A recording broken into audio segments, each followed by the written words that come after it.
highlights of our first set kung saan sa unang bahagi ng set number 1, palitan ng puntos ang naganap sa pagitan ng Petron at Photon. CC Rondina there, Chicky Pablo jumping high, celebrating that point. Pero at the end of that set, it was a defending champs winning it 25-19. Yes, because itong defending champs natin, they were not afraid to come up with combination plays. They did not just go to one player in Aiza Pontillas. AC Masangkay was so good in distributing her sets. So as you can see in the statistics, ang attacks ng Petron was so much higher than Photon simply because Bang Pineda also did a great job in the floor defense. Service aces were there because loaded yung mga services nila. Pero wow, yung unforced errors naman ng Petron, napakalaki at 10 compared to only 5 of Photons. But you know, one thing that I like about Petron is they're very quick to recover from mistakes. Yes. And they never say die. So kahit na ba nalamangan sila at one point ng Photon kanina, walang kaso. Set number 2 highlights. It was a quick start for Petron. Chicky going 6-0. And from that 6-0 start, they never look back. Yeah, ginulat talaga ng Petron ng Photon with such an aggressive move. Such aggressive moves from the attack zone, blocking, services. Nakakailang service aces sila. The distribution of the sets, the combination plays.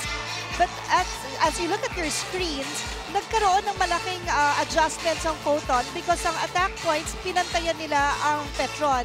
However, ang Petron, nanaig pa rin sila sa service aces and blocks, and there were just too many service errors from Photon. And I think that's mostly what is composed in the number 8 sa unforced errors nila. Too many service errors. Match point here for Petron. Will they finish it? Palma says, nope, hindi pa. Laure. EJ will try again. And that's it. Straight sets victory for Petron. Third set, 25-21.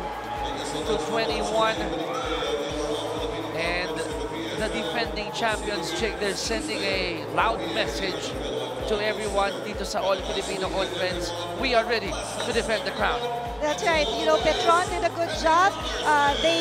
Even with a different set of first 6, it was a good combination from Coach George. Photon did a good job as well.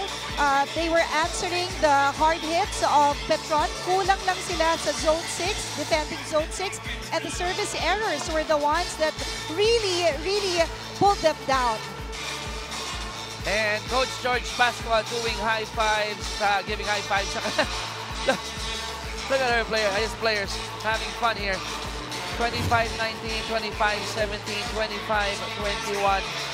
Straight sets victory para sa Triactive Spikers.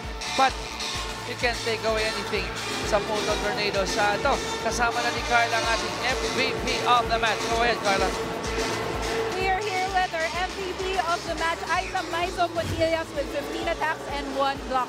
Aiza, dito sa laro na to, at the start kita natin match na match ang Petron at ang Photon. Ano yung naging turning point for you guys to run away with a 3-set victory? Siguro yung focus lang namin sa loob ng court, ina-enjoy namin. At pinag-uusapan namin kung ano mga kulang namin sa loob ng court. So itong panalo na to, does it set the tone para dito sa Petron na ganito yung magiging performance nyo dito sa All Filipino Conference? Sana magtuloy-tuloy pa at maganda pa yung ipapakita ng team namin. Bilang match MVP, meron ko bang gustong batiin? Best day at Petron! Thank you, Lord! At binabati ko yung Petron Corporation, family ko nasa Pasig City, Iloilo, mga kamag-anak of Fortes family, Maiso family, Pontillas family. Thank you po.